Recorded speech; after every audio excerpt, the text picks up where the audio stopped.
कि इन्होंने तीसरा मुलजिम, पहले दिन से हम लोग इनको कहते आ रहे हैं, जो इंचार्ज साहब हैं राणा सवेल साहब, इनको कहते आ रहे हैं कि आया कि हमारा वो तीसरा मुलजिम पेश करें, मीडिया के सामने लाएँ उसको। जब हमने लिख के दे दिया अपने तरमीम बयान में कि ये 3 मुलजिम हमारी तरफ से नामजद है, ठीक है, इसके अलावा जो भी मुलजिम है आप मज़ीद जो है अपनी इन्वेस्टिगेट में देखें, जो भी मुलजिम इसमें मज़ीद हैं उनको भी कैफरे किरदार तक लाएँ, ठीक है। इन्होंने वो मुलजिम छोड़ दिया है, उसको पहले दिन से नहीं लेके आ रहे थे मीडिया के ऊपर, ठीक है, ना इन्वेस्टिगेट में लेके आ रहे थे। अभी हमने मुलजिम, अभी इन्होंने क्या कहते हैं कि नामज़द नहीं किया, उनको FIR में नामज़द नहीं किया, इन्होंने नामज़द किए बगैर उस बंदे को रिलीज़ कर दिया। क्यों रिलीज़ किया, ये मेरा सवाल है इंचार्ज साहब से, ठीक है। लेकिन हमारी ये इस चीज़ की इसकी रिक्वेस्ट है कि हमारा जो तीसरा मुलजिम है वो खुदारा उसको गिरफ़्तार करें, ठीक है। वो भी हमारे भाई का मुलजिम है, वो कातिल है मेरे भाई का, वो 100% इस चीज़ में इन्वॉल्व है, उसको कैफरे किरदार तक पहुँचाएँ, उसके ऊपर भी कार्रवाई करें, ठीक है। जिस तरह इनको नॉमिनेट किया आपने, उसको भी रिमांड लें, उसके ऊपर आप अपनी कार्रवाई करें, देखें उसका पूरे सिनेरियो में क्या किरदार है, क्योंकि वो मुलजिम 100% वो हमारा मुजरिम वो भी है, ठीक है। ये अकेले बंदे का तो काम नहीं, ये चीज़ तो IO साहब भी बता चुके हैं कि एक बंदे की बस की बात नहीं है। वो बगैरत कहता है जी मैंने अकेले ने किया, मैं अकेला ही था। तू क्या हवान था, ठीक है। वो अकेले बंदे की बस की बात नहीं है, उसके साथ उसका भाई भी इन्वॉल्व है, खातून भी इन्वॉल्व है। लेकिन हमारी इस चीज़ के ऊपर रिक्वेस्ट है IO साहब से, जो इंचार्ज हैं IO साहब जी, उनसे ये रिक्वेस्ट है कि खुदारा उस बंदे को गिरफ़्तार करें, ठीक है, उस बंदे को कैफरे किरदार तक पहुँचाएँ। अच्छा, आपके पास प्रूफ भी हैं कि उनका भाई गिरफ्तार है, अरेस्ट था उस वक्त के, आपके पास प्रूफ हैं, तो IO को भी पता है कि इनके पास प्रूफ हैं, इस तरह उसको छोड़ दिया? भाई जब इन लोगों ने हमें बुलाया है, उन्होंने जब इन्होंने भाई इनको लेके गए मांगा मंडी, तो उन्हें जो IO है उन्होंने हमें कहा कि आप जो है आप कल आपका कुल शरीफ का ख़त्म है, आप कल ख़त्म आप फारिग हो लें, आप परसों हमारे पास आना। हमने कहा ठीक है। परसों जब हम लोग गए हैं तरमीम बयान लिखवाने के लिए, तब भी जो हमारे गवाह थे, जो विटनेस थे, उनको साथ लेकर गए। वहाँ पे मैंने देखा हम लोग खड़े थे तो इन दोनों भाइयों को लेके आए, ठीक है। दोनों भाइयों को हथकड़ी लगी, उसने ब्लैक शर्ट पहनी, नीचे उसने ट्राउज़र पहना, रेड कलर के जूते पहने हुए। ये जो सफ़ाक मुलज़िम, इसका पहले दिन से आपने वो देखा था कौन सा ट्राउज़र शर्ट पहनी थी, ये लेकर आए। दोनों भाई ऐसे सेन में खड़े हैं, मैंने इनको देखा है। वो देखते साथ ही ना इसके भाई अरकमान ने ऐसे ना हथकड़ी लगी तो उसको इशारा गिराया कि वो देख वो पीछे खड़ा है, वो ये उसका भाई है। अब उसने मेरी तरफ देखा, मुझे पुलिस वाले ने कहा यार साइड पे हट जाओ। लेकिन हम तो इस तरह की कार्रवाई नहीं करना चाहते, क्योंकि हमें अपने इदारों पे भरोसा है, ठीक है। अगर हमें अपने इदारों पे भरोसा ना होता तो इंसान कुछ भी कर सकता है, लेकिन हमें अपने इदारों पे भरोसा है। का बदला जान से भी लिया जा सकता था। ये खून का बदला खून ही होता है, हमारे इस्लाम में भी यही है, लेकिन हम वो काम नहीं करेंगे, ठीक है। लेकिन क्योंकि हमें अपने इदारों पे यकीन है, हमने इंसाफ लेना है इदारों से, हमें चीख पुकार के इंसाफ लेना है और लेके रहेंगे। अल्लाह के फजल से इदारों से इंसाफ लेके रहेंगे, ठीक है। तब वो बंदा वहाँ पे मौजूद था। फिर उस खातून को भी मैंने देखा, बाहर वो खड़ी थी, IO साहब उनसे बातें कर रही थी, वो खड़ी, तब भी मैंने उसको देखा, ठीक है। और हमारे पास एविडेंस मौजूद है, फ़ोटोज़ भी हमारे पास मौजूद हैं, वीडियोज़ भी मौजूद हैं ये तीनों की, ठीक है। वो भी अगर ज़रूरत पड़ी तो टाइम आने पे वो भी हम लोग मीडिया के सामने शेयर कर सकते हैं कि ये मुजरिम हमारे, ये इस मुजरिम को क्यों छोड़ा इन्होंने, ठीक है। और मैं परसों भी IG साहब के पास गया था, कल भी गया था। कल मेरी वहाँ पे CSP के लेवल के वो ऑफिसर थे, उनसे मेरी बात हुई, मैंने उनको भी रिक्वेस्ट की, मैंने दरख्वास्त लिख के दी एप्लीकेशन कि ये हमारे 3 मुजरिम हैं, ठीक है। इन लोगों ने एक मुजरिम को छोड़ दिया है, कि जबकि हमारी रिक्वेस्ट है कि उस मुजरिम को भी गिरफ़्तार करें। उन्होंने मुझसे पूछा कि क्या आपने तरमीमा बयान में लिख के दिया था पहले? मैंने कहा मैंने 100% लिख के दिया था, उसकी कॉपी मेरे पास मौजूद है। मैंने अपनी फ़ाइल से उनको कॉपी दी, मैंने कहा ये कॉपी, इसके ऊपर मैंने जो नाम लिखे हुए हैं, ये सारी चीज़ें हमारे पास एविडेंस के तौर पे मौजूद हैं।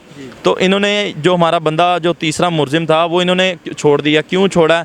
अब ये आप उनसे पूछें इंचार्ज साहब से कि वो तीसरा मुलजिम क्यों छोड़ा है। और उन्होंने मुझे कहा कि आप बेफिक्र हो जाएँ, मैं इस चीज़ को देखता हूँ। अच्छा, आप मुझे एक सवाल बताएं कि जी इन 2 भाइयों के अलावा तीसरी इनकी जो वाइफ है, दूसरे बंदे की भाभी है, इन तीनों बंदों के अलावा कोई और बंदा इन्वॉल्व हो सकता है? भाई देखें, एक घर में इतनी बड़ी सफाकियत हो रही, किसी की जान ले जा रही, और वो भी इतनी दर्दनाक मौत उसको दे रहे हैं कि वो उसकी चीखें तो निकली होंगी, ठीक है। चिल्लाया तो ज़रूर होगा, माँ को पुकारा होगा, अपने रब को पुकारा होगा, बाप को पुकारा होगा, भाई को पुकारा होगा, किसी ना किसी एक को तो ज़रूर उसने पुकारा होगा।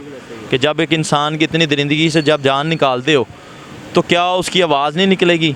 आप इनका 5 मरले का घर है, 5 कनाल का इनका घर नहीं है, 5 मरले का घर है। अब 5 मरले घर में कितनी स्पेस होती है, कितने बेडरूम होते हैं और कितना कंजस्टेंट होता है, और आवाज़, आपका क्या ख्याल है कि आवाज़ नहीं जाएगी? ये प्री प्लान मर्डर है। इन्वेस्टिगेशन के अंदर पुलिस उनसे मनवा नहीं सकी कि कितने लोग हैं?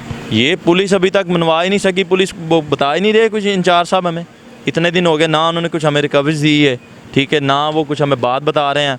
रिमांड्स लिया इन्होंने 3 दिन का, जाके कोर्ट में बताया जी 3 दिन का रिमांड लिया था, उसमें हमने अभी तक कुछ रिकवरीज नहीं हुई। हमें 10 दिन की असदा इन्होंने अपील की कि 10 दिन का और चाहिए। उन्होंने कहा जब 3 दिन में आप लोग रिकवर नहीं कर सके, अगले 10 दिन में तुम लोगों ने क्या करना है? ठीक है, मजिस्ट्रेट साहब बैठे थे, उन्होंने इनको 3 दिन का फिर रिमांड दिया। ठीक है, अब 3 दिन का कल ये रिमांड लेकर आए वहाँ से, और हम गए हैं भी इनके पास, इनको कहा कि भाई हमें एविडेंस दो, जो आपने रिकवरीज वगैरह की है, जो चीज़ें आपने जो सबूत इकट्ठा किए हैं वो हमें दो, और जो हमारा तीसरा मुलजिम है उसको गिरफ़्तार करें।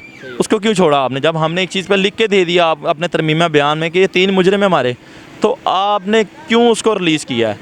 आप उनको डेली बेसिस पे आप उनको फैसिलिटीज़ मौजूद करते हैं, ठीक है, उनको हर तरह की सहूलतें वहाँ पे मैसर हैं, ठीक है, वो डेली बेसिस पे उनको तरह तरह के खाने मिलते हैं, कपड़े चेंज हुआ मिलते हैं, जबकि वो मुजरिम है।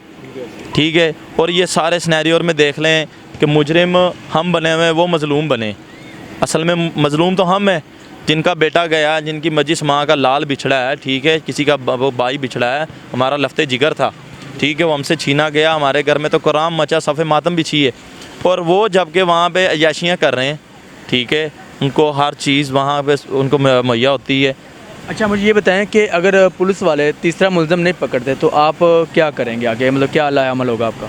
भाई देखें, जब वो तीसरा मुलजिम नहीं पकड़ेंगे तो हम अपने हर इदारे का दरवाज़ा खटखटाएंगे अपने इंसाफ के लिए, जो हमारा राइट बनता है। ठीक है, जैसे कि मैंने आपको बताया, मैं कल आईजी साहब के पास गया था, मैंने एप्लीकेशन वगैरह दी हुई है और भी जगह पे, तो इंशाल्लाह मैं हर इदारे में जहाँ कहीं इंसाफ के लिए मुझे जाना पड़ा अपने भाई के लिए, तो मैं 100% जाऊँगा।